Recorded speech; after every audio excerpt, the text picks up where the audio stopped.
Hello! Welcome back to ఈ తరం కథలు. ప్లీజ్ ముందుగా వీడియోకి ఒక చిన్న లైక్ చేయండి. లైక్‌తో పాటు హైప్ ఇవ్వండి. ఈరోజు స్టోరీ 'యాంగ్రీ హస్బెండ్' పార్ట్ 65.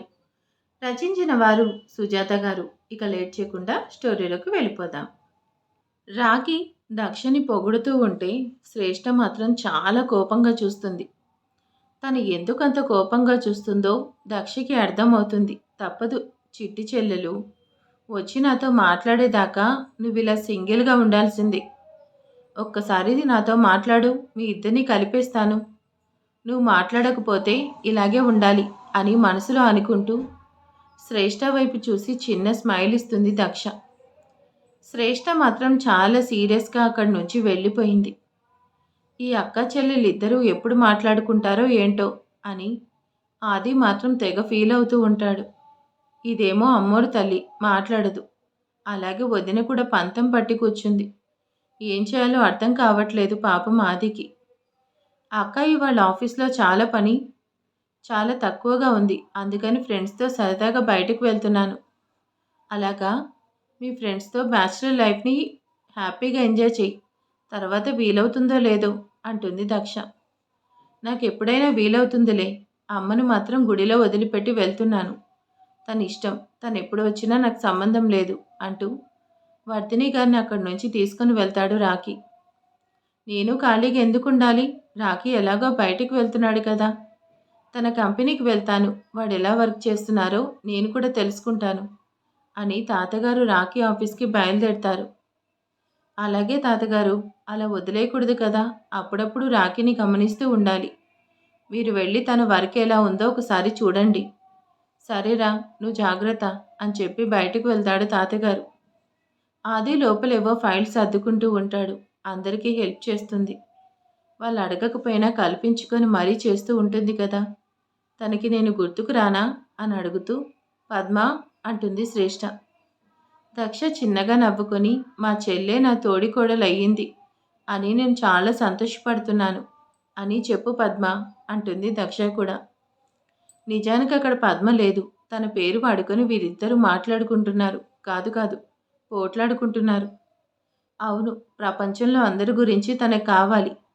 సొంత చెల్లెలి బాధ మాత్రం తనకు అర్థం కావట్లేదు.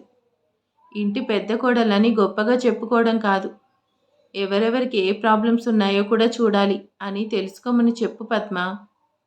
అడగందే అమ్మైనా పెట్టదు. అక్కని కదా ఎలా చేస్తాను? తనకేం కావాలో అడగమని, చేయకపోతే అప్పుడు నాతో ఇలా మాట్లాడాలి. తను అడగకుండా ఏదైనా నాకు ఎలా తెలుస్తుంది పద్మ?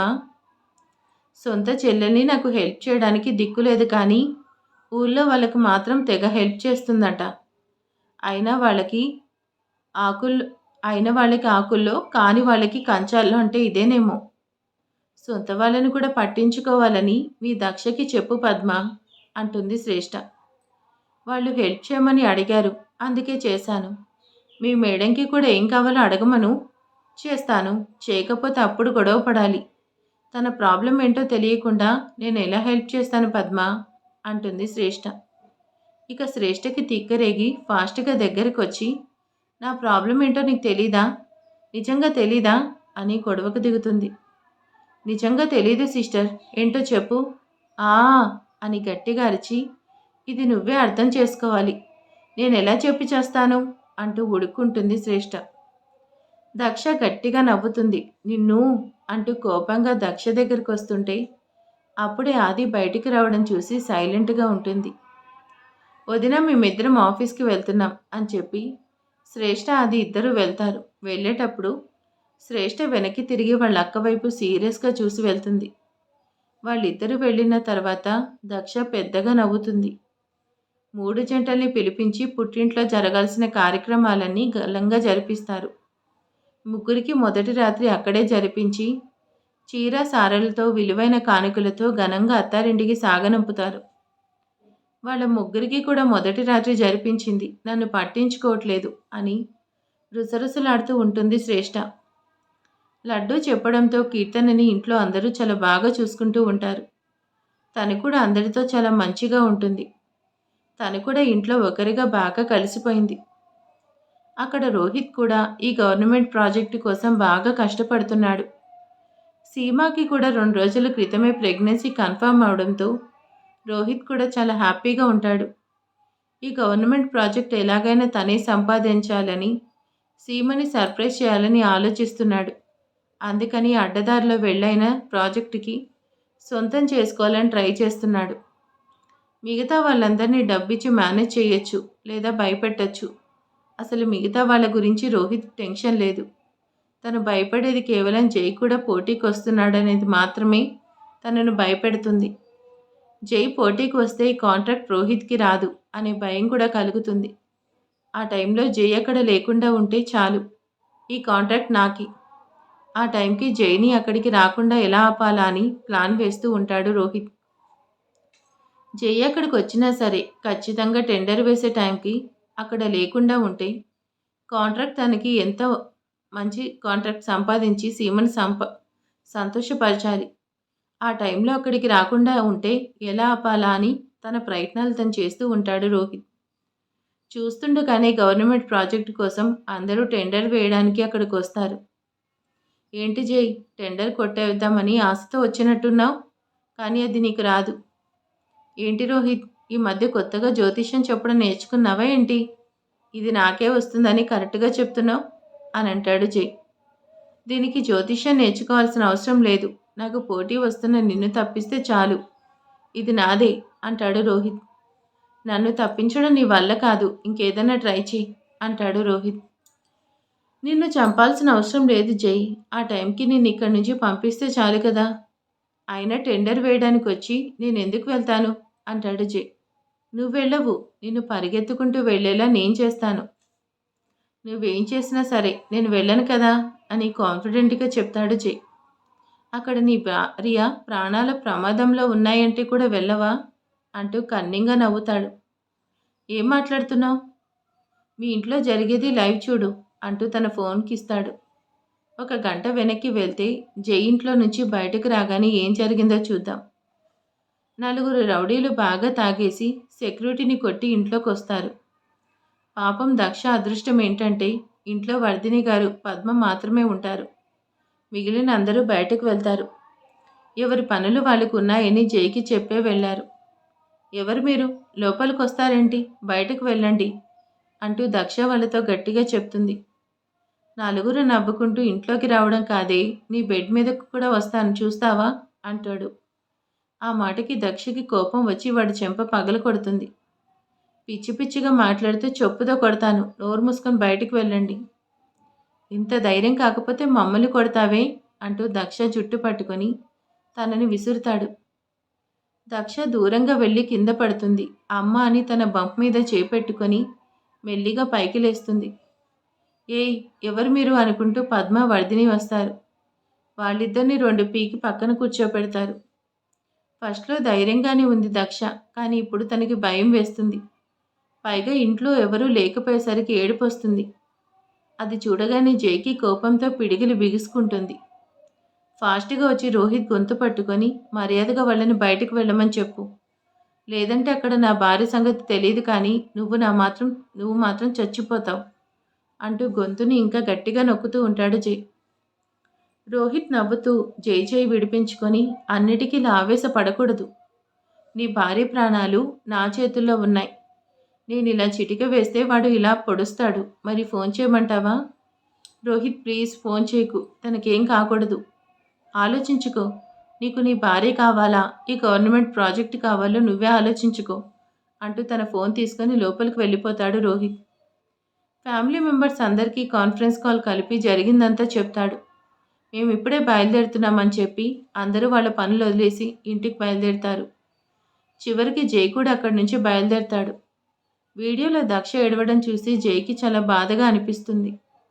అక్కడ తనని ఎంత ఇబ్బంది పెడుతున్నారని భయంగా ఉంది. ఎంతమంది ఇంటికి వెళ్తున్నా తనకి ధైర్యం సరిపోవట్లేదు. సౌమ్య వాళ్ళ హస్బెండ్ తేజ్కి ఫోన్ చేసి విషయం చెప్తాడు. తేజ్ వెంటనే ఆ ఏరియా పోలీసుల్ని కూడా అలర్ట్ చేస్తాడు. ఎందుకైనా మంచిదని తను కూడా బయలుదేరతాడు. దక్షని 2 వైపులా ఇద్దరు పట్టుకుని ఉంటారు. 3వ వ్యక్తి తన తల మీద విసికి పోస్తాడు. పాపం దక్ష ప్రెగ్నెంట్ అయి ఉండడం వల్ల ఆ స్మెల్కి కడుపులో తిప్పి వామిటింగ్ అయ్యేలా ఉంటుంది. బాగుంటుంది, నువ్వు కూడా తాగు అని నోట్లో పోయడానికి ట్రై చేస్తూ ఉంటాడు. దక్ష చాలా ఏడుస్తూ గింజుకుంటూ ఉంటుంది. ఇక నువ్వు విస్కీ తాగొద్దులే, నేనే అమృతం తాగుతాను అంటూ తన బుగ్గ మీద ముద్దు పెట్టుకోవడానికి ట్రై చేస్తూ ఉంటాడు. ఇంకో అతను ఇదంతా వీడియో తీసి రోహిత్కి ఫార్వర్డ్ చేస్తూ ఉంటాడు. దక్ష ఫేస్ని చేతుల్లోకి పట్టుకొని దగ్గరకు వస్తూ ఉంటాడు. తను ఏడుస్తూ వద్దు అని గింజుకుంటూ ఉంటుంది. దక్ష తలని పక్కకు వంచి తన పెదవులు అందుకోబోతుండగా అప్పుడే ఒక సెల్ వచ్చి గట్టిగా వాడి తలకి తగిలి కింద పడి 4 ముక్కలవుతుంది. ఎవర్రా అది అని అందరూ గుమ్మం వైపు చూస్తారు. అక్కడ ఉన్న వ్యక్తిని చూడగానే వాళ్ళ నలుగురిలో పాటు దక్ష కూడా ఆశ్చర్యపడుతుంది. ఎందుకు ఆశ్చర్యపడ్డారంటే అక్కడ గుమ్మంలో నిలబడి ఉంది శ్రేష్ఠ. ఆది శ్రేష్ఠ ఇద్దరు వెళ్తుంటే శ్రేష్ఠ ఒక ఫైల్ ఇంటి దగ్గర మర్చిపోయాను, నువ్వు ఆటోలో వెళ్ళి తీసుకొనిరా, ఈలోపు నేను ఆఫీస్కి వెళ్తానని తనని మధ్యలో దింపి ఆఫీస్కి వెళ్ళిపోతాడు ఆది. తన ఇంటికొచ్చి లోపలికి రావడానికి అడుగు వేస్తుండగా దక్షని ముద్దు పెట్టుకోవడానికి ట్రై చేయడం కనిపిస్తుంది. అంతే, ఆవేశం పట్టలేక తన చేతిలో ఉన్న సెల్ విసిరేసి వాడి తల బొప్పి కట్టేలా చేసింది. వాళ్ళ నలుగురు ఇటు తిరిగి చూసి ఒక పిట్ట అనుకుని వస్తే రెండో పిట్ట కూడా వచ్చింది అనుకుంటూ వెకిలిగా నవ్వుతూ అసహ్యంగా కామెంట్ చేస్తూ ఉంటారు. శ్రేష్ఠ దక్ష వైపు చూస్తుంది. దక్ష భయపడుతూ ఏడుస్తూ ఉండడం చూసి తనకి చాలా బాధగా అనిపిస్తుంది. మా అక్కని ఏడిపిస్తారా అని వాళ్ళ మీద కోపం కూడా వస్తుంది. మెల్లగా లోపలికి వస్తూ ఉంటుంది. ఆహా, ఇవాళ మన పంట పండింది, సింహం బోనులోకి చిట్టెలుక తనంతట తానుగా వచ్చింది అనుకుంటూ ఈ రౌడీలందరూ హైఫై ఇచ్చుకుంటారు.